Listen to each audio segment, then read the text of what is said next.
573-875-KTGR. The Big Show starts now. You bet it does. Welcome into Monday's edition of The Big Show on your Total Sports Station, KTGR.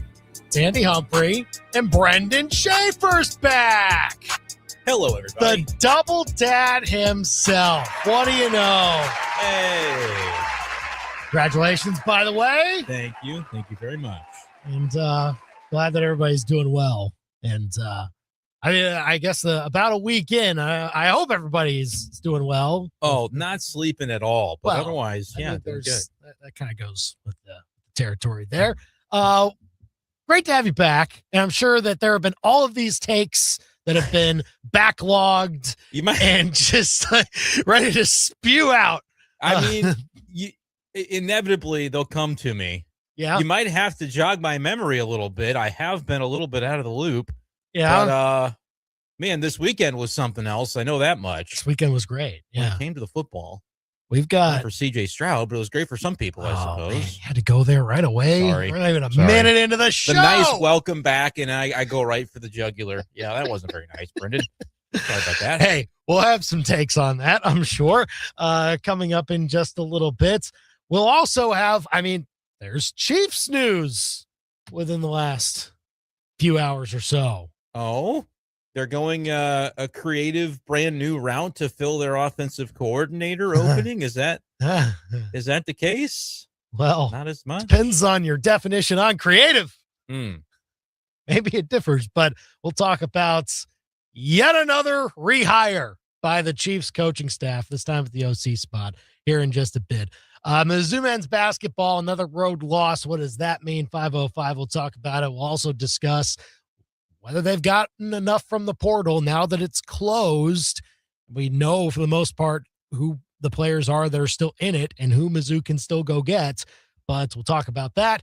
And at 5:30, we'll start coverage from ESPN Radio of the national championship game between Miami and Indiana. So we'll get our predictions in on that before we go here on The Big Show. You can call or text us here at 573-875-KTGR. You can tweet us too at KTGR Big Show. We're live on YouTube today, youtube.com/@KTGR Sports, and on Facebook, facebook.com/KTGR Big Show. Now, The Big Show's Big Deal. Mizzou men's basketball fell behind 10-0 to start their game against LSU on Saturday, and that proved to make a difference as Mizzou lost 78-70. Jaden Stone led Mizzou's Tigers with 20, and the Tigers were unable to overcome that slow start. So they're 3-2 in SEC play. 2 home games this week. Georgia comes to town Tuesday, and then Oklahoma on Saturday. Mizzou women's basketball also fell behind early at Florida, and that did them in as they lost 89-71. They were down 18 points at the end of the first quarter. Mizzou's women's basketball team hosts Ole Miss on Thursday. And the Chiefs reportedly, one day after the Bears got knocked out of the NFL playoffs, they are set to hire the Bears running backs coach as their next offensive coordinator. Who's that? Well, it's Eric Bieniemy. That's the Big Show's big deal here on this 19th day of January, 2026. You can call or text us at 573-875-KTGR. What do you know? For the second straight time that the Chiefs have had to fill an offensive coordinator spot, they go with a former offensive coordinator from the Patrick Mahomes era. How about that? What do you know? Let's start there. Is that what you were expecting, Brendan? I don't know if it was what I was expecting. It wasn't what I was hoping for. But I guess at least you went for one that you really felt like had a lot of success when he was here. It's not that, Matt Nagy wasn't good with the Chiefs before being rehired. It was more his tenure with the Bears that people weren't excited about with him in a different role. The Bieniemy one, it was like when he was here, everybody was waiting for him to get a head coaching look, and that never really happened. And so at the time, it felt like he needed to move on to maybe be able to prove that he could, spread his wings without being in the Chiefs system, but maybe inviting him back in is what the Chiefs need, because right now the Chiefs need, I don't know if reinvention is quite the word, but they definitely need to tweak some things. And so I was hoping to see something more creative. I was hoping to see Andy Reid go outside of his comfort zone with this hire. It didn't exactly happen. No. But, I mean, I could certainly see kind of taking it back to one of the more successful eras of the Chiefs offense under Patrick Mahomes. I could see that working. I'm just a little disappointed because I was hoping that it would be an opportunity for Andy to realize that he maybe needs to evolve rather than kind of go back to the well. Well, evolving would mean give up the play calling. Well, right? Yeah. Like that's it right there. So how many offensive coordinators out there available that have done the job before? Because I think the Chiefs need somebody that has done the job before. How many of them out there were willing to be like, okay, yeah, I'll just be the offense's main assistant coach, but I won't call the plays during the game. Like Mike McDaniel's probably not cool with that. Cliff Kingsbury's probably not cool with that. So you're back to Bieniemy. And play calling is what those guys do. Like that's what they bring to the table. Their creativity, their their ability to kind of get a little bit different and bring something to the plate. And yeah, you weren't going to hire one of those guys. And I don't think Andy Reid wanted to, frankly. And that's where I'm like, oh, is this going to be enough? Are we going to see enough of a difference to be able to get the Chiefs to move forward compared to kind of a stagnant, I mean, you can tell me, Andy, how long you think it's been kind of a stagnant. It just hasn't really quite been the same run and gun Mahomes offense the last few years, it feels like. People would argue that it became stagnant when Eric Bieniemy left and Matt Nagy took over, right? Could make the case. I mean, they've had some great seasons since then, but some of those years you'd look back and credit maybe more the defense or other attributes toward their successes than just, wow, that offense, you know? And look, last week, we talked about this scenario of, hey, is this kind of dragging out because the Chiefs are waiting for the Bears to be out of the playoffs and then they can go talk to Bieniemy? Mm-hmm. And then now that it's happened, that probably was the case. So last week I thought, it wouldn't be creative enough. Like if you're looking for fresh ideas, that's not the guy. Patrick Mahomes had comments about it last week over Zoom. He talked with local reporters about, his rehab and everything like that, but was asked about a potential offensive coordinator opening. I mean, he used the words fresh ideas and things like that, but he also used the word accountability, which, I mean, Eric Bieniemy does bring that. He does not bring the fresh ideas. So if you were hoping for that, no, that's not here. I think he does bring the accountability, though, that type of factor to it, maybe for better or worse. I mean, we obviously heard rumors of there being a rift between him and Mahomes and Andy Reid and all that. But maybe that's what they needed. Like, it wasn't all that fun to deal with, I'm sure, in the moment, but maybe that's what they needed at the time to have an offense that worked. And look, we'll see. This is a bet on Andy Reid, essentially. It is. You're not betting on Eric Bieniemy. You're betting on Andy Reid reinventing himself, which, to his credit, he's done that before. But how many more times can you do it across a long NFL coaching career and still adapt to what your personnel brings, to the nature of the game and how other teams scout and play against you? How many times can it actually work for you? There's another chance for anyone to show that it can work, but yes, I was kind of hoping for fresh ideas too. Yeah, and didn't get that. Obviously, the Chiefs have accomplished some great things under Andy Reid, and so he's sort of earned the benefit of the doubt there. I kind of contrasted a little bit with what's going on in Buffalo today, where the Bills are knocked out in a controversial fashion over the weekend by the Broncos. And, the criticism there is not as Sean McDermott based, in my opinion. It's like when you get into a game like the one they were in, and Brandon Cooks is your top wide receiver threat aside Khalil Shakir, who's a solid player, but like they had an opportunity to go out and prove themselves at a position that Sean McDermott continued to say and kind of drop little hints that he felt like is something that they needed. And instead of, kind of adhering to that, the Bills get knocked out. And there have been times where Sean McDermott has made coaching blunders and mistakes that I felt like cost his team. I don't really think this was the case in this one as much as to the reason that they were knocked out. And yet he's canned, and the guy who didn't go out and get them any wide receiver help is promoted to, president of football czar or whatever. Mind-blowing to me. So it's like, it's not a comparable situation, Andy, because like I said, the Bills have never been to the mountaintop. The Chiefs absolutely have with Andy Reid. But you look at the Andy Reid thing, and you look at the Chiefs, and you say, all right, we are going to bank on this guy, Andy Reid, being enough, because he has been before, over and over again, he has been before. But you do kind of wonder if he's lost his touch a little bit, we're going to find out 2-3 years down the road, and by then it's going to be a little bit too late. We will have squandered some of the prime years of Patrick Mahomes. And I guess that's the quote unquote risk you take with this decision to kind of go back to the well with Eric Bieniemy. But then, like, if you're the Chiefs, you can look at it and say, well, how risky is it to do something that we've proven was successful the first time? That's going to be a very interesting dichotomy to follow as we kind of grade this move out in the years to come. And here's the thing. We were asking for the Chiefs to get a little more out of their run game. Eric Bieniemy can probably do that. And hopefully with some input on who they go out and get. Don't you think? Like, we know they need a different running back to lead this room. Right. That, like, who they go out and either draft or go in free agency, get somebody like that. I do think, like, Brashard Smith wins with this news. Like, Eric Bieniemy can do well with a player like that, I think. So, So I want Brashard Smith as, like, the 40 in a 60-40 tandem. And sure. I think you could do some really good things with like strategically targeting the right fit to the offense. And that might not be a draft pick. That could come via free agency where you look at what's out there and say, hey, this player can really be a winner for us. Possibly a Ken Walker, maybe off the market after the injury to Zach Charbonnet, where you thought, oh, Ken Walker is going to be a fun free agent acquisition for somebody. Maybe Seattle says, hey, we can't afford to let him go.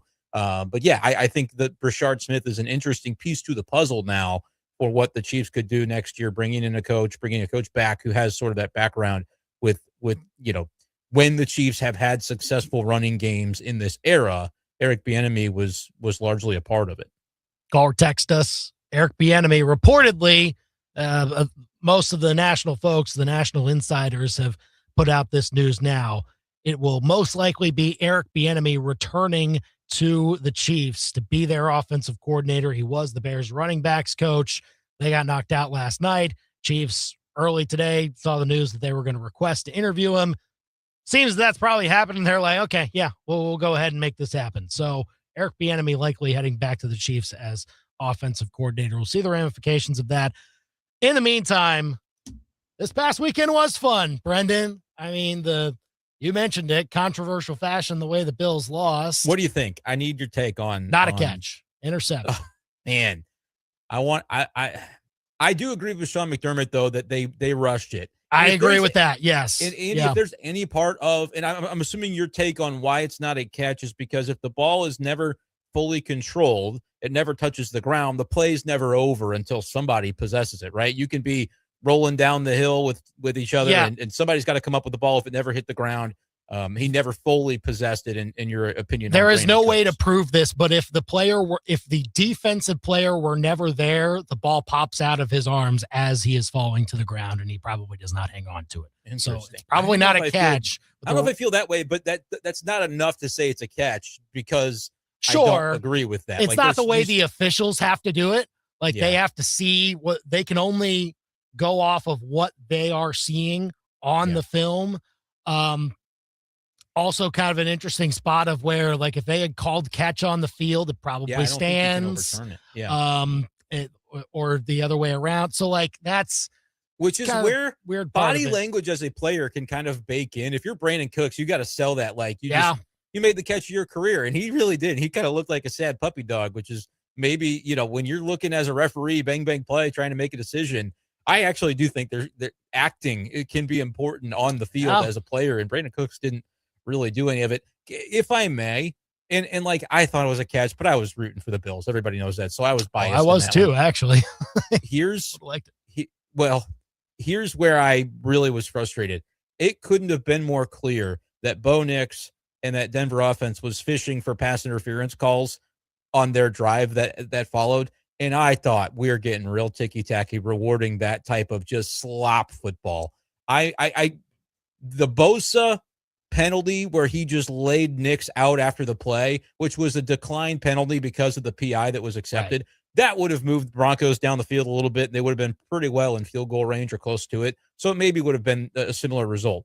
But that was disgusting. That entire Broncos drive of just, let's throw these lollipops and we're going to see if we can get a little bit of love from the pass interference stuff.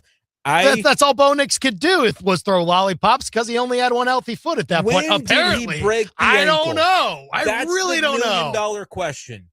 because there's an angle of video that shows him kind of getting rolled up on the kneel down. Right. And then you would, by the way, never admit that if you're Denver, that it happened on that play. No. Oh, that would be such an embarrassment to your team. You have a legitimate chance to win the Super Bowl. Your quarterback that your coach handpicked is playing well. If that's where he got hurt, you can never let it be known. Nope. But if it was earlier in the drive, to your point, maybe he was injured and they just said, oh, all we can do is kind of let him throw these rainbows and hope the refs bail us out, which they did. I was just bitter. I get it. Seeing it come down to that. I know the Broncos will probably lose in the next round, but I don't want to see the Broncos keep advancing. Like, come on. Yeah. That was certainly notable to see that. And then, of course, the sweet one, well, kind of sweet, last night. I wanted the Bears to win. I wanted the Bears to win so bad. I know we're going to hear from Sam. Wanted Luther Burden to score the game-winning touchdown instead of Harrison Mevis kicking the game. But I'm so happy that Harrison Mevis kicked the game-winning. I'm so happy for Mevis. By the way, I'm going to say this as we move deeper into these playoffs. Yeah. Sean McVay, you do need to get with the program a little bit. I've been watching the Rams closely for weeks. Okay. And I think Sean McVay doesn't quite realize, maybe this helps, maybe last night helps. I don't think he really understands who his kicker is. Because when you've got 13 seconds left and an opportunity to maybe make a play or two and get past midfield to win the game in regulation, and he takes a knee, I know there are risks associated with putting that ball in the air, but that was a moment, Andy, where I'm like, this guy doesn't know who his kicker is. And then you're in field goal range, and they're running 6-7 plays. They're throwing balls to the end zone. Yeah. To Parkinson, to Terrence Ferguson. Yeah. I'm just like, man, if I had Harrison Mevis as my kicker, I don't think I would be taking those risks. I would run plays, but run the football. They had Corum on the field who never fumbles. Right. I would have tried to get closer to a field goal that way.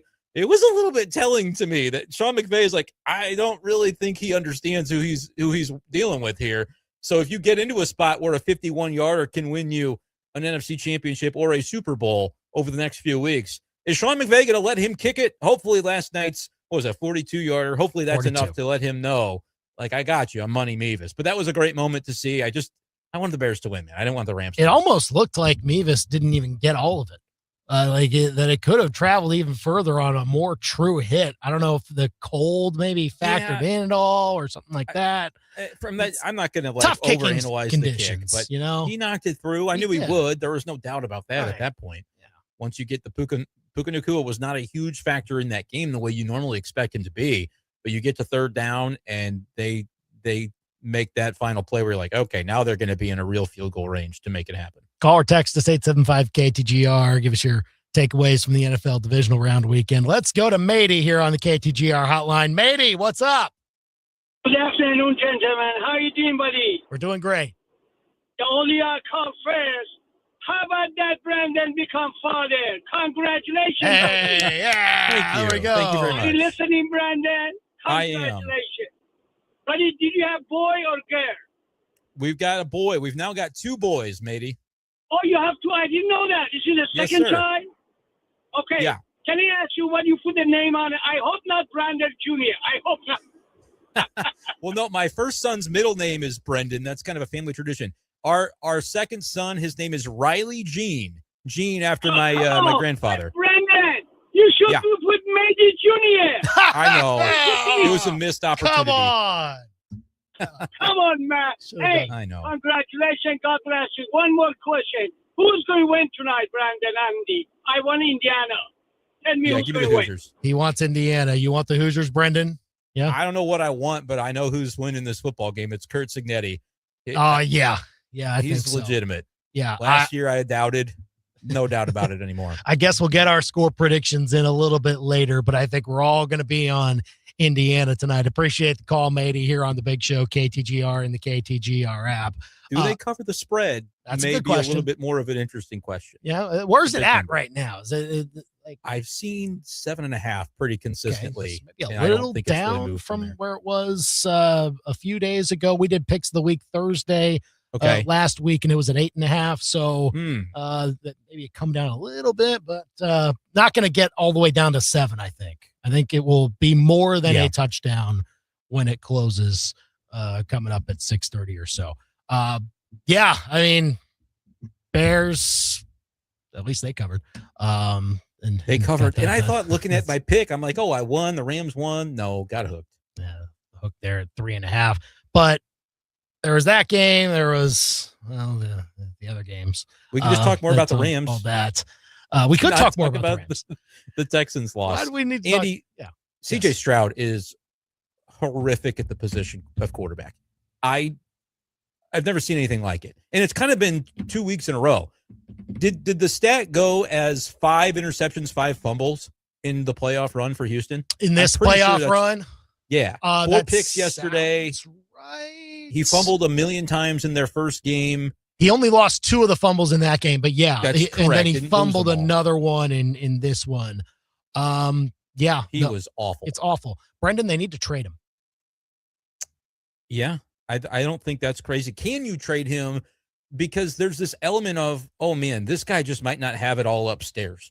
It's very rare that you can see that through your TV screen. But I'm to the point with CJ Stroud where I'm like, at that position, I don't know if he's equipped. Well, a team that has its clear sights on playoffs next year is definitely answering those questions. But teams that are near the top of the draft order in this year's draft, I think we'll listen to it. They'll say, hey, we can do worse. I think the Jets will listen to it. I think the Cardinals will listen to it. And then if you're Houston and you get yourself in that position, you maybe get a nice little pick package for CJ Stroud. Here's the thing. I think you got to first pick up the 5th-year option on him and then market him out to teams like, hey, you only have to pay him $11 million this next year and then $26 million the next. That's cost control before you have to make the decision on paying him $50 million. So like that can be attractive for a team like that is near the top of the draft order that's just trying to get a guy that is somewhat competent in the room compared to what they've had in the past. I'm not saying that CJ Stroud's going to take them all the way there, but like maybe they feel that they look at CJ Stroud and they think, well, we've got a little bit better offensive line than what the Texans have. We're a little more established there. Just protect him a little bit better, and then he can look a little bit better. I think the Texans have to do it. Have to. I think you're right. Yeah. It was appalling because that game, it's not like Drake May was playing great. That game was available for them. And frankly, was it Ryan Clark at halftime that was like going on a rant and everybody was kind of like, what's he talking about? I was hearing him talk and I was thinking, why are we talking about CJ Stroud still? Davis Mills has to play the second half of this game. And I guess they were never going to do it. I would have done it. I would have. You see Davis Mills come in and he just keeps calm. It's not like he's just this otherworldly player, but he would have helped them move the ball and keep control of the football in a game, in a weather scenario where you just needed to not turn the ball over 5 times. That's all they needed to do to have a chance to win that game. And CJ Stroud could not meet the ask. The win streak they took into that game was started by Davis Mills, and like this crazy comeback they made against the Jaguars to kick off this whole run. No, you had to get something changed up there. I agree. I don't know if it would have won them the game, but it would have at least given themselves a chance to steady and not have the defense be in so many adverse situations. Brendan, Texans have had 3 playoff wins in the last 3 years. CJ Stroud has 5 touchdowns in those playoff wins. The defense also has 5 touchdowns. Wow. And a defensive conversion. So the defense has accounted for more points on the scoreboard than the Texans quarterback has in their playoff wins. Like, what are we doing? What are we doing? And that even includes the year where he was awesome in his rookie year. So time to move on. Like the draft capital you get for CJ Stroud will never be greater than it is right now. Texans need to do something that shocks people. They never do that. And their reward for it is never getting past the divisional round. So, yeah, it's got to happen. I didn't know that was going to be not as hot of a take. No, you're much more put together about this loss, but with a bold take. The bold take is like, you got to move on from the quarterback. The team is really, really strong other than the quarterback. I even think, and obviously you didn't have Nico Collins and that hurts you, but Nico Collins wasn't saving CJ Stroud in this game. I mean, he was just And do He they was need pitiful. do they need to protect him better? Yes. Like, he needs Yeah. more time to throw and all that. But if you have a quarterback that's going to refuse to take a sack, Take the sack, like, brother. just take You the gotta sack, right? in some of the situations where you're getting set up basically in the red zone, if you're New England, they didn't have to do much to win that game, and they're not going to have to do much to win the next one either. Because the Broncos Bills thing feels like a glitch in the matrix where the wrong team won, and I feel that even more so with Bo Nix shattering his ankle. Not because I wanted the Broncos to make the Super Bowl, but I want there to be like a fair shot at this thing in an AFC Championship game where the best team can move on. And I don't see any way that Denver wins it with what Jarrett Stidham is going to be the quarterback, former backup of the Patriots. So that's a storyline. But that's just a shame. I am very much just kind of apathetic about the AFC Championship game now going into next weekend.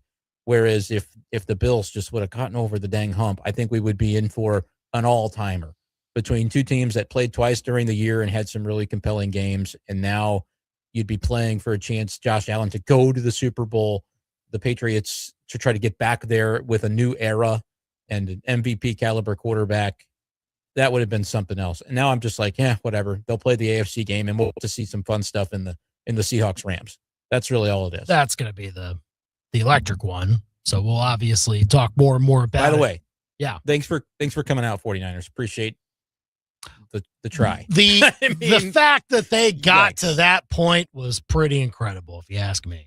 Are you buying into the electrical substation theory that Levi Stadium has like some sort of electrical building nearby that's like zapping all the players' tendons and that's what they're that's what they're blaming the injuries on. There's a whole conspiracy about this online that I've read about, that there's like it's weakened the tendons and they're all just exploding at random. I mean, when you look at the injuries that have mounted up, even in the game, they found Jake Tonjes, the backup tight end, that could do a little something, and then he leaves with a non-contact injury. I mean, they were decimated. But I really wanted to see a more compelling game between those two teams, and Rashid Shaheed from the very word go. Oh yeah, was like, we're gonna handle this one. Y'all can. He had a great y'all can just game. relax. Ken Walker had a great game. Didn't even need Sam Darnold to do much. No. Like and he's also injured. Yeah, weirdly oblique something or other. Didn't look all that injured to me. He didn't look it, but he didn't, like you said, they didn't hardly need him. Right, but that's going to be a fun game as long as Sam Darnold keeps getting healthier for it. Oh well, the last edition between those two teams was maybe the game of the year. Best game, yeah, that Thursday night game. Yes, that was unbelievable. I hope we get something similar to that one, because the AFC game probably will not provide that. Call or text us at 573-875-KTGR with your takeaways from the NFL divisional weekend. We'll get some Mizzou takes in a little bit later on, but Brendan has to just get some of them out from last week. I mean, I've got at least two topics that I know I've got to weigh in on, and you can let me know if I've got some others that you want to hear from me about. So we'll get to Brendan's takes that he missed next year on The Big Show. Breaking down the Tigers, Cardinals, Chiefs, and more like no one else. The Big Show continues next on KTGR. Hi, everyone. Andy Humphrey here for Lee's Tire Company. That is where I go for all things tires. When I needed new tires on my four wheels, it was finally time. I had held out long enough. I went to Lee's Tire Company because they're the experts in mid-Missouri. They've got such a large selection. They probably have it in stock if you go and show up. And they also have a full catalog online that you can shop for tires there, find the specific one that's right for you, and get a great deal on it. They run specials each and every month to help put money back in your pocket. So look, it's wintertime. Going to be some slick roads here in our near future. So head into Lee's Tire Company if you want to change out and get snow tires, or if you want just some all-weather tires that you can use year-round. Head into Lee's Tire Company. They've got a location on the Business Loop in Columbia, a larger location at University Garage by the MU campus. They're also located in Centralia. And, of course, shop online anytime at leestirecompany.com. If it's round and rubber, Lee sells it. leestirecompany.com. Lose weight or stop smoking with hypnosis, guaranteed or your money back. Hypnosis designed to destroy unwanted cravings, late-night eating binges, boredom eating, and stress eating. Also, stop smoking with Hypnosis. Hypnosis Tuesday, February 3rd at the Capitol Plaza Hotel and Convention Center in Jefferson City, or Wednesday, February 4th at the Holiday Inn, Columbia East in Columbia. Weight loss hypnosis 5:30, stop smoking hypnosis 8 p.m. Sign up at markpatrickseminars.com.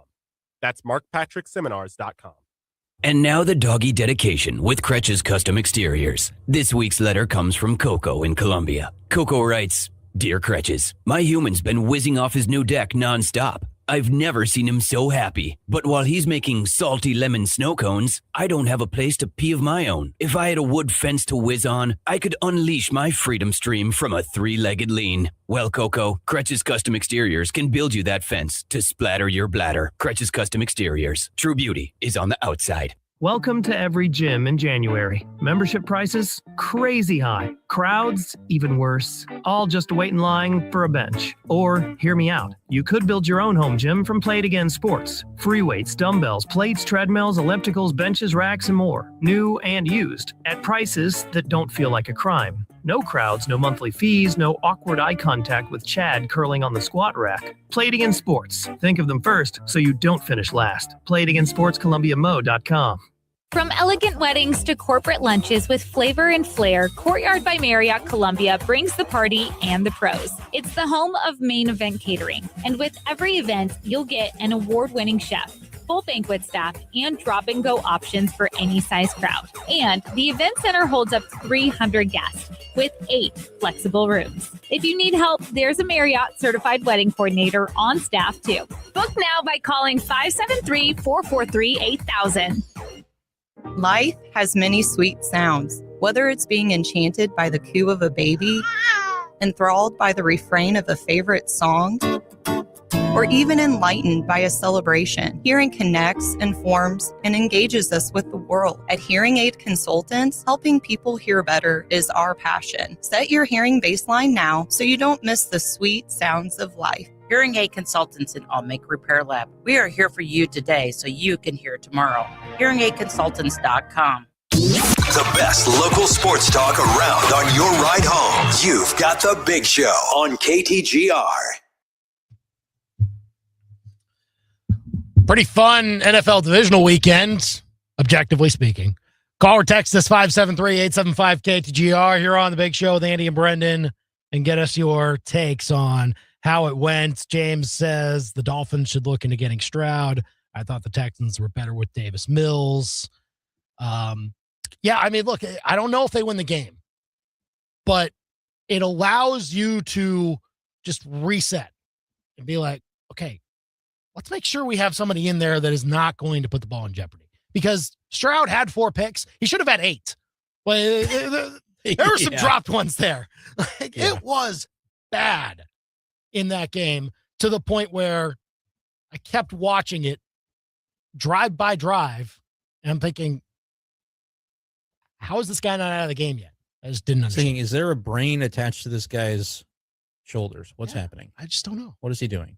I don't know. By the way, it looks like within the last half hour, reports are out. Jeff Hafley likely to be the next Miami Dolphins head coach. So going defense after the offensive route of Mike McDaniel didn't work out for them. Has he even been that great of a defensive coordinator at the Packers? Like, I don't know. Maybe, like, I don't know. Got Micah Parsons in the room. I mean, do pretty well with that.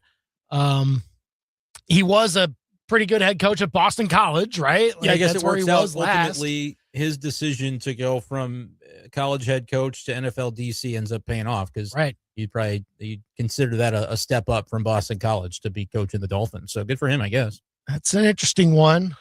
So, yeah, would they like C.J. Stroud? What would you give for one C.J. Stroud here? Going defense. Why did I say it like that? Going defense. Yeah. For your head coaching hire, if it was an offensive coordinator, you'd be like, oh, he's really going to care. The quarterback is going to be. Now it's like you can't really project exactly what the defensive-minded head coach will feel about how they want to approach QB. Right. So then there's a premium on who the OC is and how it all works together. Yep. So, yeah. Now they could hire one of the, like the Cliff Kingsbury. I could see something like that. Although, does that feel too similar to Mike McDaniel? I don't know. We'll see. Wasn't there reports that like the Dolphins were maybe trying to like keep Mike McDaniel, but only as the OC. Like, see if he could have taken that instead. And because he's good at that. Coach. Yeah. Wherever he lands as the OC, they will get a good hire. It's fascinating. But, that's the latest hire. And so, what is it? There's still 7 openings, though, because the Bills opened up today.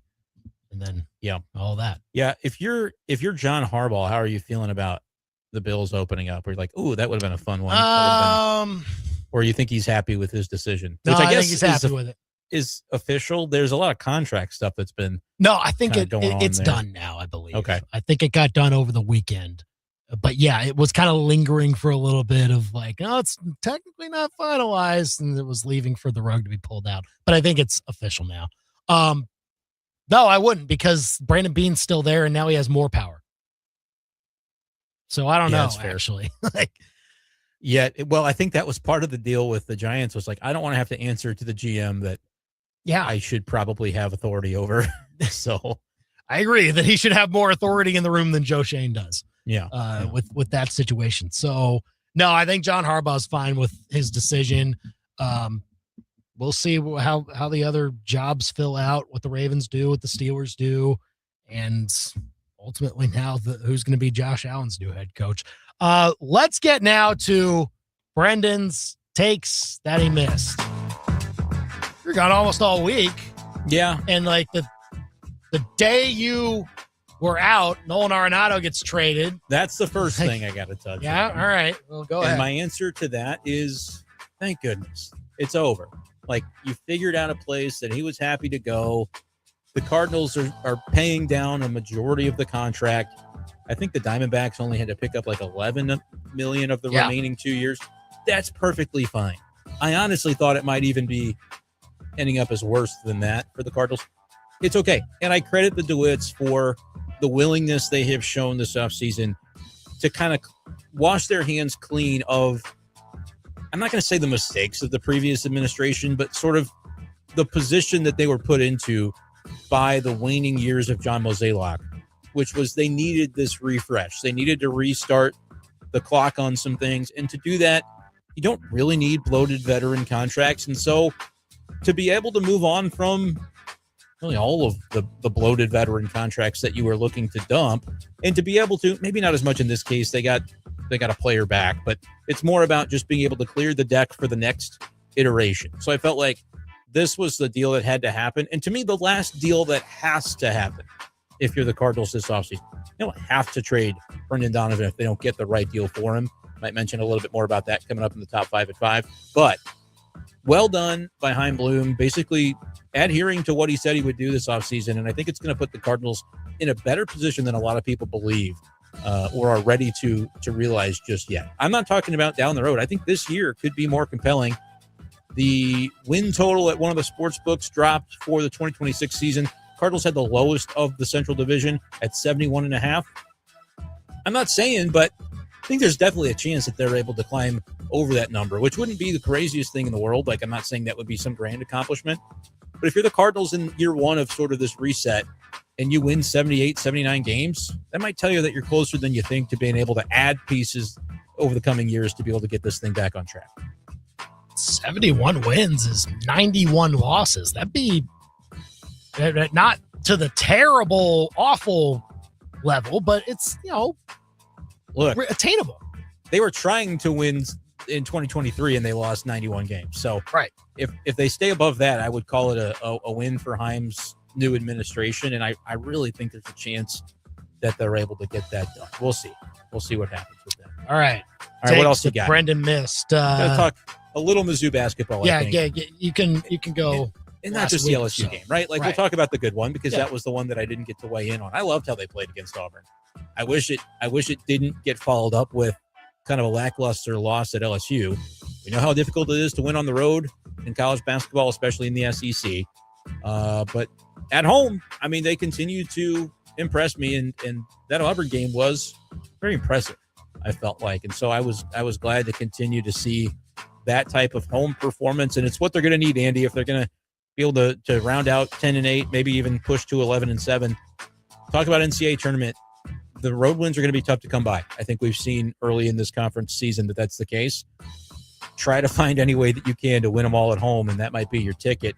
Although I will say the Kentucky and Florida wins are aging pretty well with the way that those teams are playing. This wasn't a take that I missed because it was over the weekend, but Florida beating Vanderbilt. We thought Vanderbilt was maybe the best team in the conference. Kentucky's come from behind win over Tennessee. So maybe that helps the resume for the Tigers a little bit, but man, that LSU one is one that got away. What do you think of the Kyle Tucker deal? Oh, the Kyle Tucker deal is one that, baseball's broken. Sorry. It's just, we're not playing in 2027, folks. If you're a sports talker looking for things to do in that summer, talking to myself here, you should start planning ahead now, because baseball will not be a topic that you're able to weigh in on in the summer of 2027. By the way, really dig deep, Andy. Nor will Major League Soccer. Really? Because they're switching their calendar. Oh, that's right. This next year they're going to do their usual, I think it's March to November, early December. But then they're getting with the program with the rest of the world. Right. They're going to start, their next season won't start until the following August of 2027, so they can align with how it is internationally. So, we won't even have that. Hey, ready to be a horse racing expert? I was going to say, I'm actually not mad about the soccer thing, because to have to pretend that I care for a full summer would be really tough. And now that won't even be on the docket. It's not like soccer isn't happening. International game, everything. Oh, sure. Gold Cup, and we can do table tennis recaps. Maybe will be something that we're able to. That's like year round, I'm sure. So we'll find something. Absolutely. We'll talk sports however we can here on The Big Show, KTGR and the KTGR app. You can call or text us here at 573-875-KTGR. So no takes on 2 Kid Life yet, or are you still feeling it out? Oh, you don't sleep. You certainly don't sleep. And that's pretty much the most I've got for you. I was trying to see if there's anything else big picture that I missed, but I think those were the big ones. I never really got to weigh in on the Texans beating the Steelers. But that's true. I guess that was the Monday night game. So you probably enjoyed that, Andy, but then the opposite kind of happened in the game this weekend. We've gone over how they won the game. It's when they get multiple defensive touchdowns against quarterbacks that are 39 or older. That's how they've won 2 of 3 playoff games over the last 3 years or so. There is a bit of a trend there. Yeah. So that's that. But give us a call or a text here at 573-875-KTGR. On to the bus coming up next. Well, the Bills are moving on from Sean McDermott, but the way that it's happened, and certainly the way that they announced it, always proofread the statements before you send it out. That's next. Now, your local Sports Center update on your total sports station, KTGR. Good afternoon. I'm Andy Humphrey. This Sports Center update is with Lee's Tire Company. If it's round and rubber, Lee sells it. Go to leestirecompany.com. Eric Bieniemy is reportedly going to return to the Chiefs as their next offensive coordinator. He, of course, served in that role for the Chiefs between 2018 and 2022. Since then, he has served as the OC over in Washington. He also was the OC at UCLA for a brief period, and he's coming over now from the Chicago Bears, where he was their running backs coach. Matt Nagy reportedly expected to land a head coaching job somewhere. At least that's how the Chiefs feel, and so they decide to bring in Eric Bieniemy again as their next offensive coordinator. Mizzou men's basketball lost 78-70 on the road to LSU. Mizzou's Tigers fall to 3-2 in SEC play. They have 2 home games this week, hosting Georgia Tuesday night and then hosting Oklahoma on Saturday at 1 o'clock. Mizzou women's basketball lost at Florida 89-71 yesterday. They're 1-4 in conference. Next game is against Ole Miss on Thursday. Your ABC 17 Storm Track forecast is with Steve's Pest Control. Remember, you've got a friend in their pest control business and the problem will be solved. That's not just their guarantee. It's a personal promise from Steve. Steve'sPestControl.com. I'm tracking single-digit wind chills tonight, but we finally warm back up to the upper 30s and low 40s tomorrow and Wednesday. Very seasonal for this time of year, but another round of cold is expected this weekend. Temperatures dropping into the 30s on Thursday, all the way to the teens by Friday, and some of the coldest air of the season is expected by Saturday morning as we drop below zero again.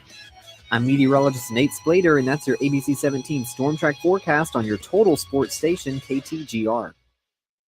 The foundation is set. Missouri knocks off the #1 team in the nation. The frame is built. On the run, Mitchell for the flush, Missouri by 20. And the gates, the habits, the response to detail, the execution, all that stuff matters. Are open. Drives right baseline to the rim, jams it as he hangs and got fouled. This is your radio home for Mizzou basketball. Cruz, here comes the three. Bang, he splashed it home. Mid-Missouri's total sports station, KTGR. Hi, everyone. Andy Humphrey here for Advanced Tree Solutions. They are the tree experts in mid-Missouri. Eric and his team are excellent to work with. I can speak to that from personal experience. We had a dead tree in our yard. We needed it removed. Eric came over, assessed it, gave a fair and honest price, told me the timeline, and he got it done ahead of schedule. And the thing is, you will experience that difference too when you work with him and his team, because they've got two jobs: take care of your trees and take care of you. So they make sure that your trees are safe, that you don't have any hanging branches over power lines and things like that. Plus, they also maintain the health of your trees so that they can grow back stronger once the springtime rolls around.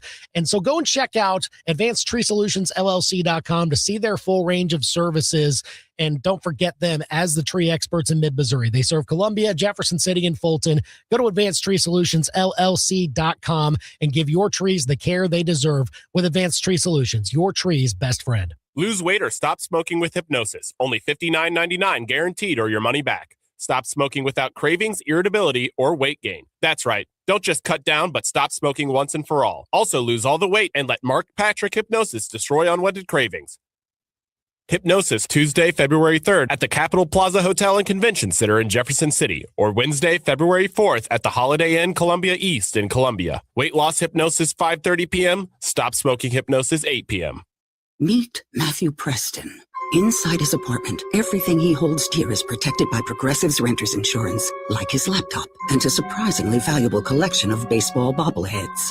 Outside his apartment, his laptop is still protected, as are his bobbleheads, which he carries around with him for reasons no one knows. Renters, the limits of protection aren't just the four walls of your home. When you're in Progressive's Protection Zone, get a quote at Progressive.com. Progressive Casualty Insurance Company, affiliates, and third-party insurers. Shopping with your parents can be embarrassing. Why would they sell jeans with holes in them? I'm going to speak to the manager. Mom! That hoodie is giving. You should get it. YOLO. Thanks to the Chase mobile app, your kid can shop independently while you keep an eye on their spending. So you can go from, we can be twinsies, to, how was shopping? Saw you stayed on budget.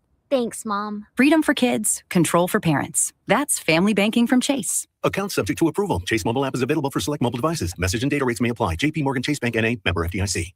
Hi, I'm Sarah Sticklin-McDonald. And I'm Charlie Sticklin with the Sticklin & Sticklin Law Firm. And I'm Mizzou Softball's Natalie Touche. At Sticklin & Sticklin, all we do is personal injury.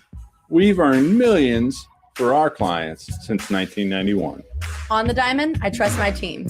Off the diamond, I trust Sticklin & Sticklin. Don't let the insurance companies strike you out. Let Sticklin & Sticklin go to bat for you. Sticklin & Sticklin, it's a home run. I'm Missouri Attorney General Catherine Hanaway. When severe weather hits, scammers often follow. They may pose as charities, jack up prices on essentials, or offer fraudulent home repairs. I'm committed to protecting Missourians from those scams. If you've been targeted or suspect price gouging, report it to our office at 800-392-8222 or online at ago.mo.gov. Paid for by the Missouri Attorney General's Office. Back to more of the biggest sports stories in mid-Missouri. You've got The Big Show on the KTGR app.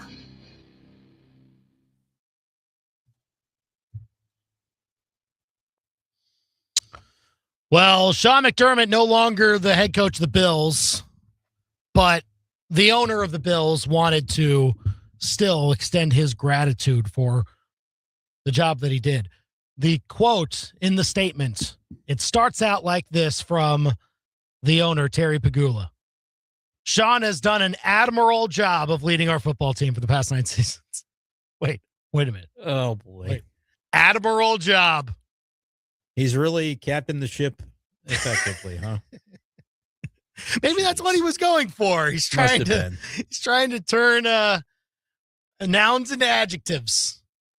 What a pesky thing to do. The PR staff that let that slip through is having a day. That's embarrassing. Yeah, because it's not only that, but now in that same statement, a guy who has had 2 Pro Bowlers picked in his last, 58 draft picks. Yeah, now he has more control. Now he gets to basically not only choose the head coach, but probably choose all the assistants too. Or at least he has to sign off on all of them. Like, what are the Bills doing, man?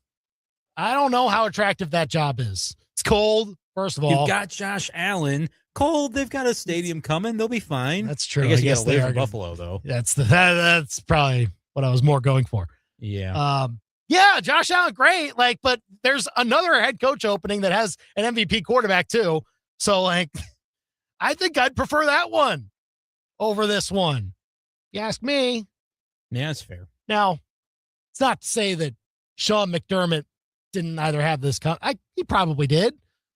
Probably still needed to elevate this team a little bit more to what it was. But, if Josh Allen throws 3 interceptions instead of 4, then they're still playing probably. So it's just he gets fired by a team that doesn't know how to spell in the statement that fired him. So that's down bad if you've ever been. And under the bus also to, at least for now, college football playoff expansion. I think they're going to stay at 12 here. The meeting that happened yesterday between all the conference commissioners, nothing accomplished. They're still far apart. It's all about Greg Sankey and Tony Petitti having this staring contest of who's going to blink first.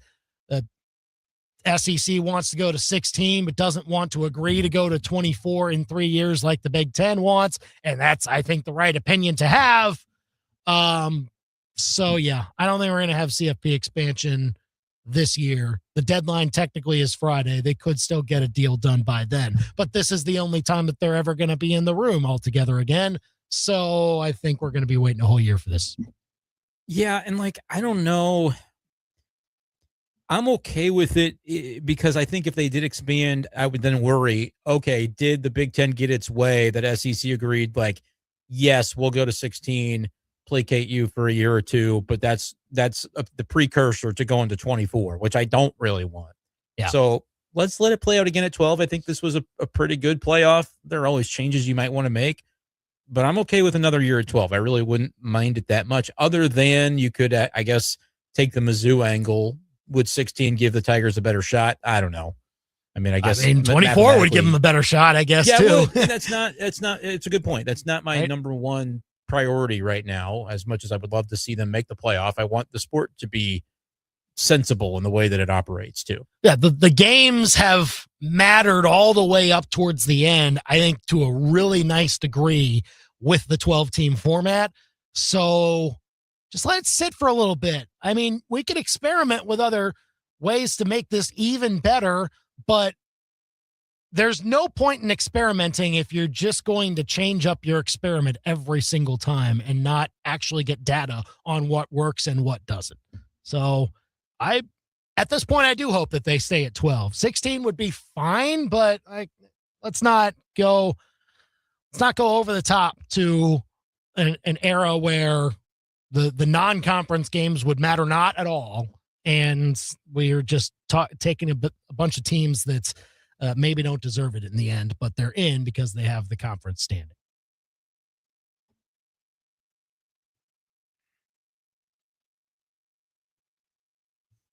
I think ultimately we can feel sweet about it.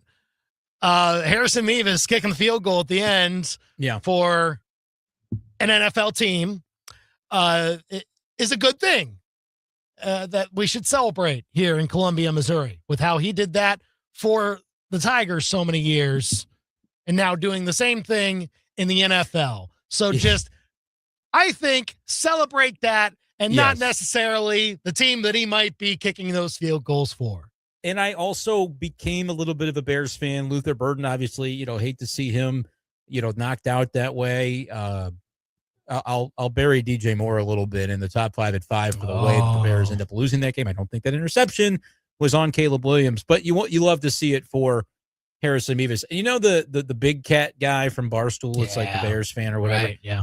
People pulling up his old tweets that said that fat kicker from Mizzou, all he does is make big kicks, from like tweets from when he was with the Tigers. And now it's like, yeah, and he kind of did it to your team. But I don't feel pleasure in the Bears losing. I mean, I really wanted to see the Bears win, but I'm not going to not celebrate Harrison Mevis, because I've been saying since he left Mizzou that he deserved an opportunity like this, and he very well could win a Super Bowl ring for the kicks that he's making. So, well, we're now guaranteed to see at least one Mizzou player put on a Super Bowl ring now. There's at least one Mizzou player on all 4 of the teams left in the field.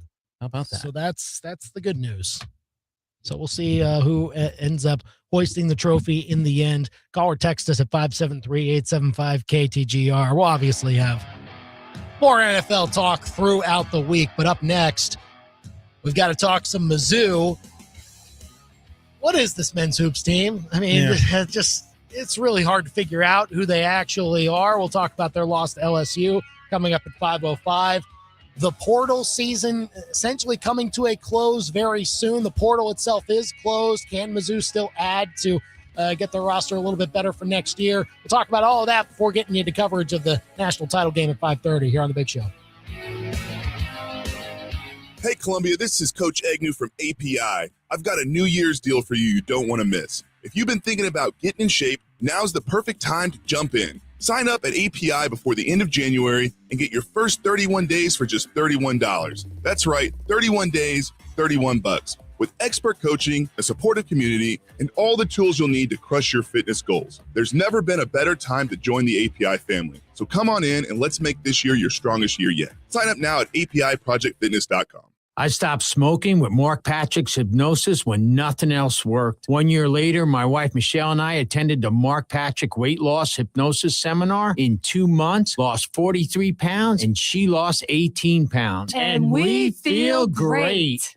Hypnosis, only $59.99. Tuesday, February 3rd at the Capitol Plaza Hotel and Convention Center in Jefferson City, or Wednesday, February 4th at the Holiday Inn Columbia East in Columbia. Weight loss hypnosis 5:30 p.m. Stop smoking hypnosis 8 p.m. From the trainers to the coaches, the equipment managers to the players and fans, it takes a whole team to be truly successful. Hi, this is Sophie Cunningham, and if you're looking for the best team of jewelers in Columbia, it's Betts. Their staff has years of experience handcrafting jewelry, and when you combine that with the newest technology, it gives Betts jewelers the ability to truly wow their customers. So talk to the team at your hometown jeweler today. Betts Jewelers in downtown Columbia. These beautiful moments begin at Betts. Begin at Betts.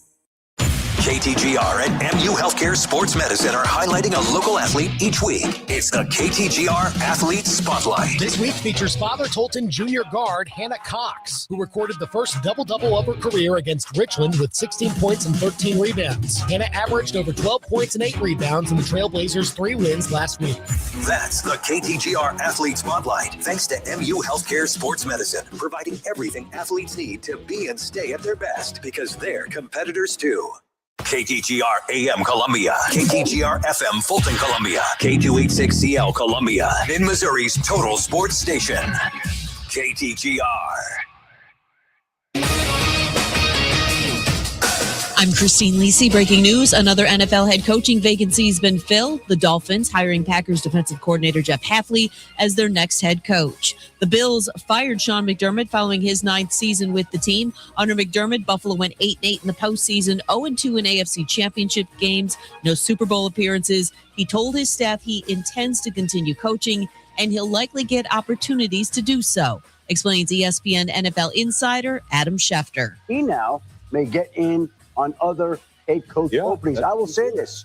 There have been teams that have brought up his name to me and said that if he got fired, he would automatically become part of their candidate pool. So there have been teams that have been narrowing down their searches that I think Sean McDermott will have a chance to go coach.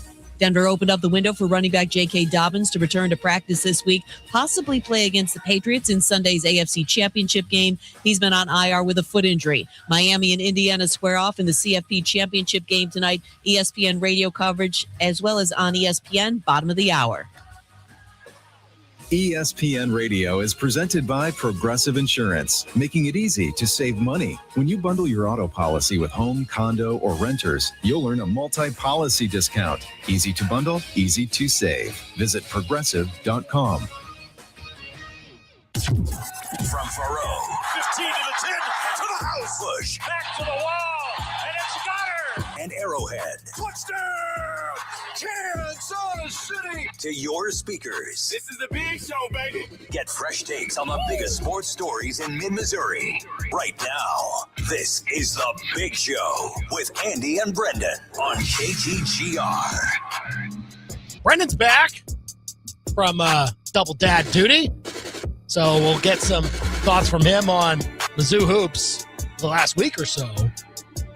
I mean, after viewing 2 more games of Mizzou basketball, I think we're right back to where we maybe thought about this team before. They're still not quite sure what they're about. No, they're pretty good. Can they be good enough to be an NCAA tournament team? We'll discuss their latest loss to LSU coming up here in just a bit. Some Mizzou football portal thoughts as well. Have the Tigers done enough to this point to restock their roster? And our predictions before we go for the college football playoff national title game. You'll hear coverage from ESPN Radio beginning at 5:30, so we'll get you to that. 573-875-KTGR to call or text us. But first, it's 5 o'clock. It's time for the Top 5 at 5 on The Big Show. Number 1. If you want to trade away for curtain number 1, you can have curtain 1. Well, the NFL playoffs from this weekend were kind of half fascinating and half kind of a dud. I hated everything about the ending to a great game between the Broncos and the Bills. I wanted the Bills to win, but it's not just that. I hated the Broncos leaning on the refs to do so instead, and I hate even more that the intrigue for the AFC Championship game is completely sapped with Bo Nix's ankle injury. On the NFC side, the Rams-Bears game was magical. Caleb Williams, incredible throw. I've never seen anything like it. DJ Moore, you gave up on your route, and it cost your team this season. That overtime interception goes on you. But shout out to Money Mevis. We knew the thicker kicker would come through. Oh, and sorry about your Texans, Andy. I really am. Number 2. Number 2, your timing is impeccable. Mizzou basketball, what are you?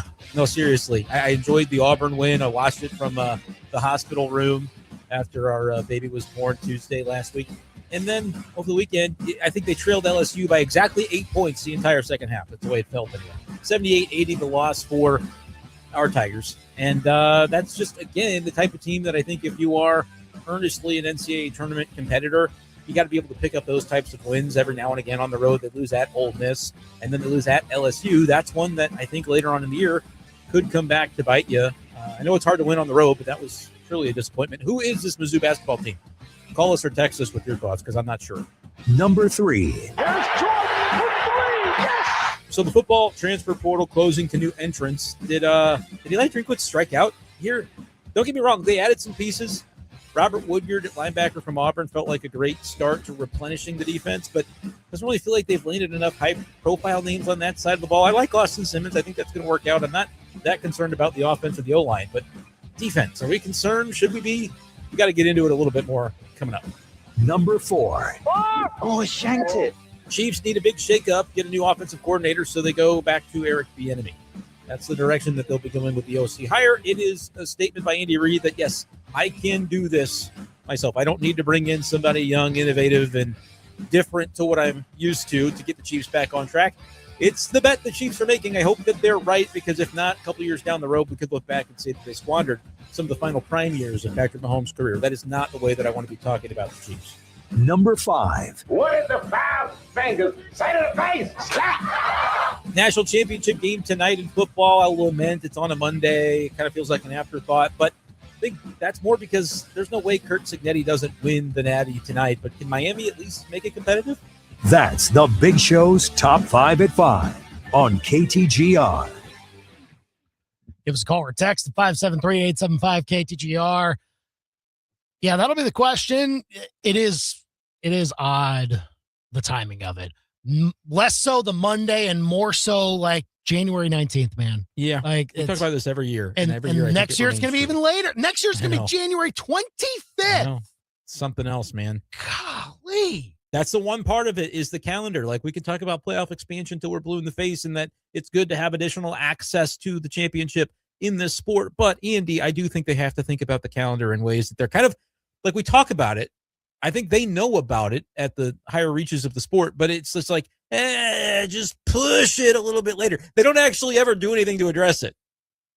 Which, look, it's hard to be consistent without adhering to so many traditions that the calendar has had for the longest time. Like, I ultimately think that we need to get to a place where you have the same number of bye weeks every season. Yeah. There's only one bye week next year from Mizzou. I know. It's because of the calendar and the fact that Labor Day and Thanksgiving are now closer to each other to the point where there isn't an extra week in between them. And this happens every so often. The more we go on into time, that there will be a different number of weeks between Labor Day and Thanksgiving. But we've just decided in college football that week 1 is always Labor Day weekend and the last weekend is always Thanksgiving weekend. Like, if we can just get away from that, then I think we can get to solving a lot of the issues of the calendar and it being dragged out longer than it needs to and inconsistent and things like that.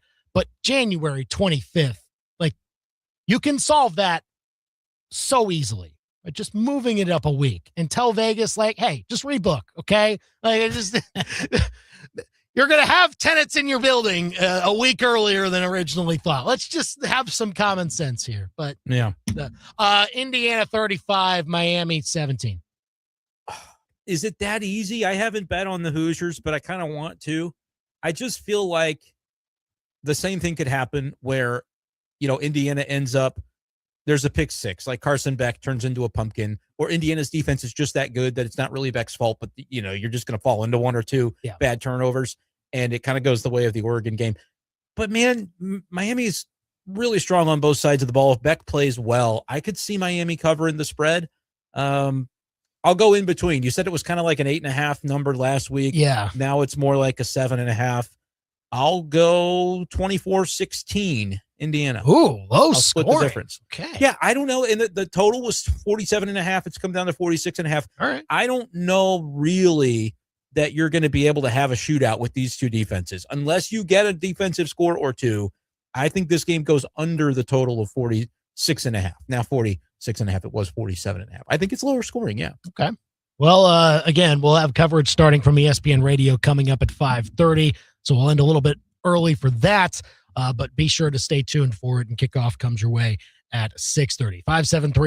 573-875-KTGR. You want to give us a call or a text. David texting in, no sweetest thing in sports for top 25 SLU basketball. Oh, Brendan, where are you, man? They are ranked number 24 in the AP. They are. I believe their next game is at Duquesne, which has been a tough place for them to go and play. And so it's kind of maybe a little bit of a target on their back. But SLU is legitimate. I mean, they're an NCAA tournament team the way that they're playing. I know that's tough to do in their conference if they do slip up a couple of times in conference play. But I think this would be such a fun year to get Mizzou over the hump a little bit here in hoops, get to that 10-8 mark. Maybe they're like a 10 seed, SLU's like a 7 seed. Let's get that matchup in the first round. Let's make it happen. If they don't want to do it, I will find a way to concoct it. Oh, yeah. Get them both in the tournament, first round matchup. Actually, I would hate that. If there were a year where both Mizzou and SLU were good enough to make a tournament, one of them had to lose their first game, that would be miserable for me. I would be rooting Mizzou. Don't get me wrong. There is no question about that. But that would not be fun. So scratch that. Ignore everything I said, committee. Of course, they're going to have Mizzou and SLU match up, and they're going to be in like somewhere like Sacramento or something like that. Oh, it would be there. Yes, it would be a 9-10 start on TBS or whatever. And that would just be the way of it. Yeah.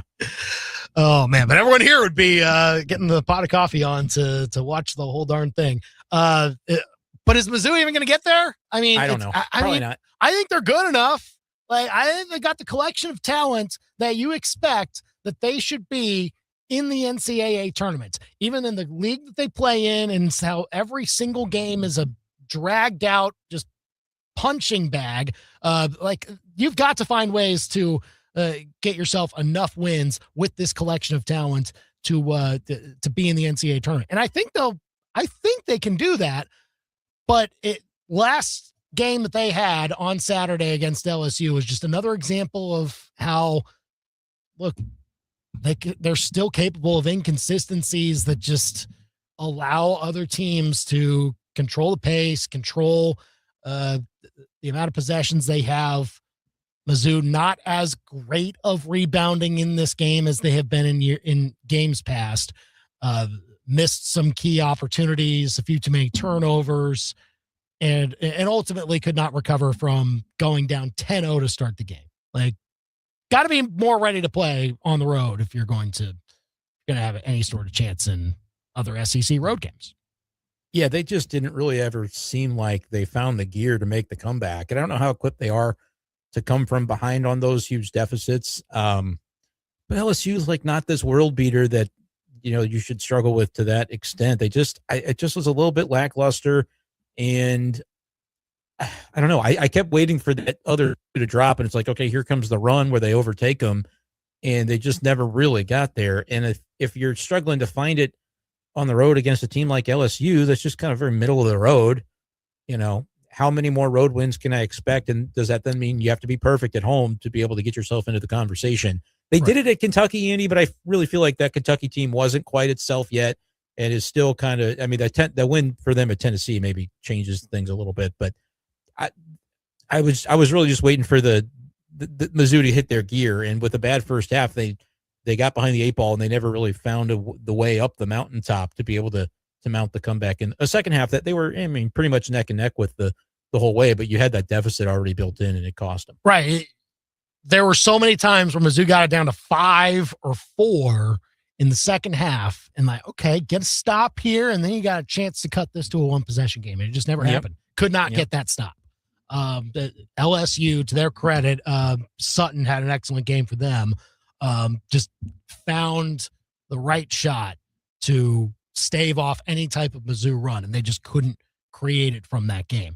I see it as a similar missed opportunity as the Ole Miss game in the sense of, like, you could have locked up an SEC record that when you get to that point, like historically, that has been very good for SEC teams, like starting 3-0 or starting 4-1, like trying to compete for double buys or NCAA tournament bids, things like that. You've built up enough margin for error to maybe have a game that you drop down the line. And I think you were able to create yourself that margin for error if you got the Ole Miss game or if you got this past game. I think this one stings a little bit more because of who LSU was still missing. They still didn't have, like, maybe their top player in Deaton Thomas. And like, that's part of the reason why they started 0-4 in conference. Like, they're still a solid team when everybody's around them. But he wasn't back yet, and so Mizzou wasn't able to take advantage. I just think that's the main reason why you look back and you think, gosh, if we had not had a turnover in this spot, or if that shot falls, or if we get that rebound, maybe things look a little bit different and we can take advantage of a team that's a little bit down right now, but probably won't be once they get all their guys back in the room. So yeah, like too many turnovers, but other than that, there weren't like a lot of aspects of this game where you're looking at it and going like, that's where it was lost. It was just like it was lost in the first half and they couldn't climb out of the deficit. 80% from the line. Like, I don't have a negative word to say about the free throw shooting in this game. That's great to see. Yeah, it's gonna be, you got to find a couple of those road games that are left. And I think some of the more manageable ones are starting to fall off the schedule without having as many of those as you'd like to see. Like, they're not in dire straits, but we do have to keep reminding ourselves that the non-conference schedule will continue to weigh them down if they don't find their gear within conference play and get enough of those marquee, quad one type of wins. Yeah. Like, I still think 10-8 can be enough, but it will not. Like, this was another reminder that you just can't rest on your laurels with that. Great win against Auburn. I think that win will hold up pretty well this year. A similar chance against a team like Georgia that comes to your place that got to get this one. Yeah. That can light up the net. They are a really strong scoring team. So you've got to have a better defensive performance. I think that also kind of lacked against LSU this weekend. You got to get back to forcing the misses, but also cleaning up the misses with the rebounding department. Like, it's a key game. Like, 2 home games here is a chance to extend out to a 5-2 record in the SEC before you go to Alabama the next week. And like that, then you just take a shot, right? With how you match up against that type of team. I think it could be a very key matchup if Mizzou is able to get these 2 wins to like maybe double bye territory, By the way, number 2 in adjusted tempo in the country is Georgia. So that'll kind of be the throwback to like, will we get a result like the Alabama game last year? Can Mizzou kind of throw it back to play at that style, at that speed, and do so successfully? We'll see. But there's plenty of opportunity that remains. It's just going to be about continuing to pick up those impressive ones and then finding a couple of road wins to get that resume where it needs to be. So call or text us with your Mizzou basketball thoughts, 573-875-KTGR. And again, it's about finding the slimmest margins in your favor all season long because of how topsy-turvy the SEC is once again this year. There are there's a couple of, I think, teams that you can consider elite. I think they were playing each other this weekend, and Florida ended up getting the better of Vanderbilt there. Alabama, man, I love seeing that conversation. Oh yeah, that's love great. seeing Florida just and like Tennessee drops one to Kentucky that it felt like they had like a 17-point lead in the first half. So those are nice. I mean, for Mizzou fans that you can already kind of bank the wins that you have on those teams. I want them to look great, but when the Florida game happened for Mizzou, I thought, well, Florida's not a national contender this year. They're just down. Maybe they weren't then, but they're still a single-digit KenPom team at the moment. So that's a great result from the weekend. And I do think Vanderbilt's still very, very good. It's just that, they're running into some teams that are getting hot, that are really capable, and maybe Mizzou caught them at the right time. Yeah, they go to Arkansas tomorrow, and then they're at Mississippi. Like, they could be staring 3 losses in a row here. Oh, yeah. After losing to Texas and then Florida, and then, it probably should beat Mississippi State, but, again, road games in the SEC, you just never know. And I think it does kind of go to show that there will be 3 to 4 teams near the top that you're like, okay, yeah, these teams can hold their own. Mm-hmm. 5 through 13. Throw them up in the air. Anybody can win. Like that's this league this year. It's crazy. That is how it feels. But can Mizzou? I mean, I think they're facing 2 of those teams this weekend. Can they get both of them in there, or this week? Can they get both of them in their favor? 573-875-KTGR will, of course, have coverage of Mizzou, Georgia coming up tomorrow, starting at 7:30. All right, portal thoughts for Dennis Gates. We're going to get to those next before I send you out to national title game coverage for the college football playoff from ESPN Radio. Has Mizzou done enough to retool its roster for 2026? That's next. The Big Show with Andy and Brendan continues next on your total sports station, KTGR. So, Mr. Fancy Dancy Sports Car Dude, you say you were distracted by a raccoon feasting in the road? Okay. How about the fact that you were going way too fast when there's like 5 inches of snow on the ground? Nice ditch you got there, bro. Now you need a savior, a do-over. Find your phone and just Google I-70 Towing. They're Mid-Missouri's go-to crew for slide-offs. When your winter world seems to have been wrecked, call the team they hope you never have to meet. I70towing.com. A raccoon. Just ridiculous. This is the year she gets an upgraded diamond, the year that dad finally gets his retirement watch, and the year that your daughter graduates, so you give her the necklace she's always dreamed of. Family Pawn is not your traditional pawn shop, but they are your secret to saving big on stunning jewelry for every occasion. Family Pawn, where you'll find timeless treasures for a fraction of the cost. FamilyPawn.com. Not your traditional pawn shop. Family Pawn.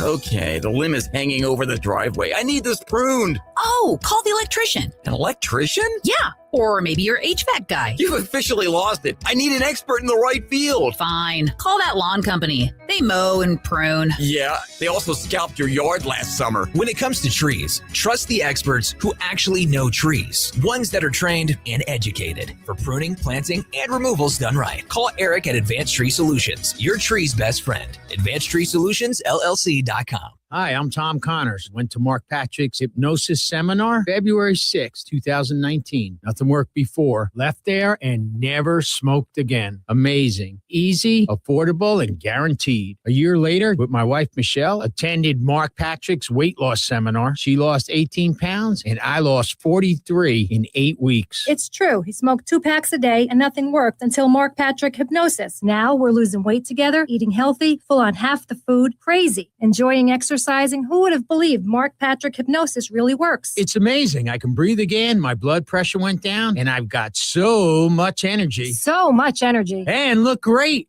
Lose weight or stop smoking with hypnosis. Only $59.99. Seminars Tuesday, February 3rd at the Capitol Plaza Hotel and Convention Center in Jefferson City, or Wednesday, February 4th at the Holiday Inn, Columbia East in Columbia.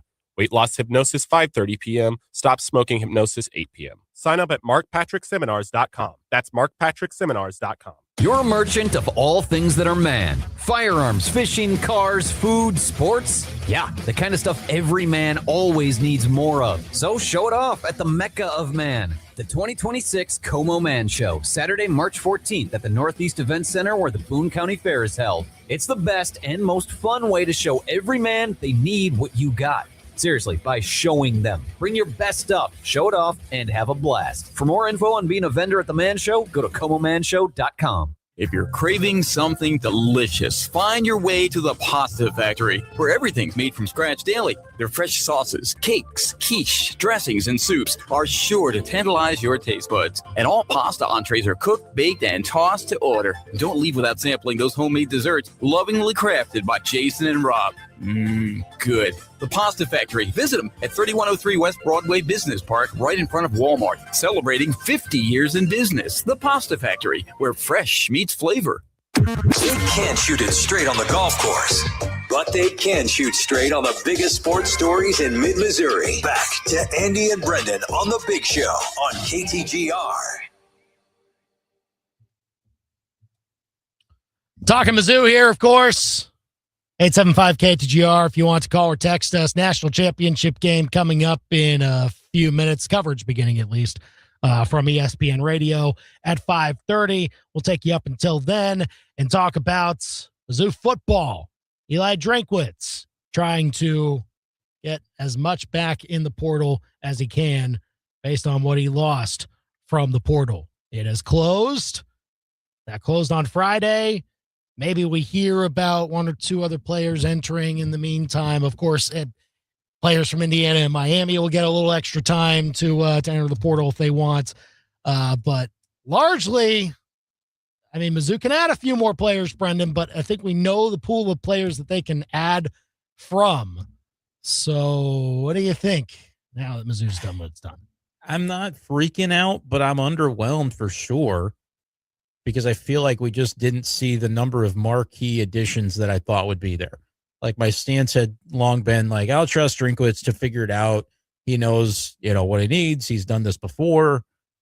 Is it that Mizzou's operating differently? Like they're operating like, yeah, there's going to be this strict budget. And we don't have is this why when it came to Eli Drinkwitz talking about the corporate sponsorships to be able to get that next tier of NIL unlocked? Is this why we heard so much about that? Because without that, you're just capped to whatever the revenue share is, and that's not going to be enough to put the roster together to be on that level when you see what some of these schools are able to do. Or, that's where it's kind of like, I don't know, is this it? I mean, and if that's the case, should we be kind of underwhelmed? It's so hard to judge because we don't know what the budget is. We don't know how much Mizzou spent on Austin Simmons. We don't know how much Mizzou spent on Woodyard from Auburn. We have no clue. I don't think it's something of, well, Mizzou is wanting to operate by the rules when everybody else isn't. If that were the case, then the news of Austin Simmons transferring to Mizzou wouldn't have been broken by, Austin Simmons is going to enter the portal, and when he does, Mizzou is the favorite to land him. I think the fact that it was reported that way means the Mizzou did the back channeling and the underground stuff that people are doing to do all that. Could there be 2 categories of that, though? Could there be the legal tampering versus schools are promising money that really isn't going to be there in the rev share, but they're going to figure it out after the fact, or they're almost going to kind of push up against the NIL go and say, like, we dare you to tell us that this isn't legitimate NIL. And if you don't let us do what we're trying to do here, then we're going to sue. Like, I think that's maybe the distinction I would draw is, like, I don't know if Mizzou is quite going to those levels. Whereas in previous years where NIL was a big success for Missouri under Drink, it was like, we're changing laws in the state of Missouri to make sure we get what we need. Sure. So that's where I'm kind of wondering if that same edge is going to be there. I mean, again, it's fair to wonder. We have no clue how much money Mizzou has to spend compared to everybody else, or whether they went out after the right people to bring into the room to restock what it needs. But I mean, look, they're 23rd in the transfer portal class, according to 24/7 Sports nationally. Last couple of years, they've been top 10, top 15. Is it just a case of we've become a little too used to how it was, and that's not even necessarily the norm of what you should expect your transfer portal class to be here at Mizzou? And this is maybe not the average of what you can expect, but it's within the realm of possibilities that they're just not going to be as good each and every year in the transfer portal. Yeah, I mean, it might be. There's a lot stacked against them to consistently put together those types of classes. And, you know, the other SEC schools, like, you might be really in good shape, top 25, but you're behind 10 of your conference peers because that's just the nature of the beast in this conference. So I don't know.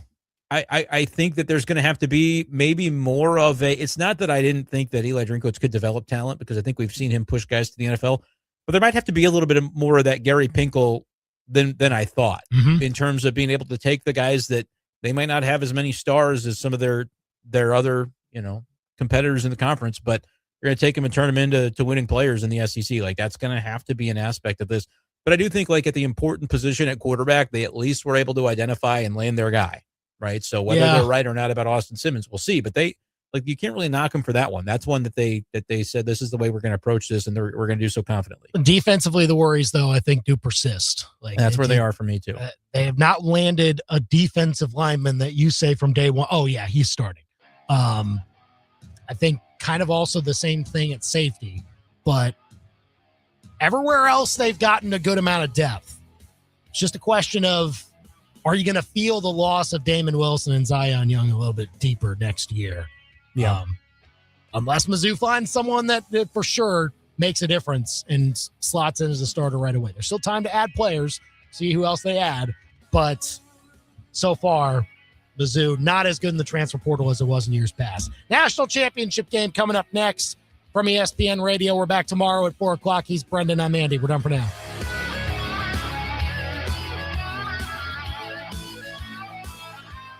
High school hoops Switches on the crossover, Euro step inside, high glass it in. at its best. Catch it on the left wing, turns around and knocks down the three.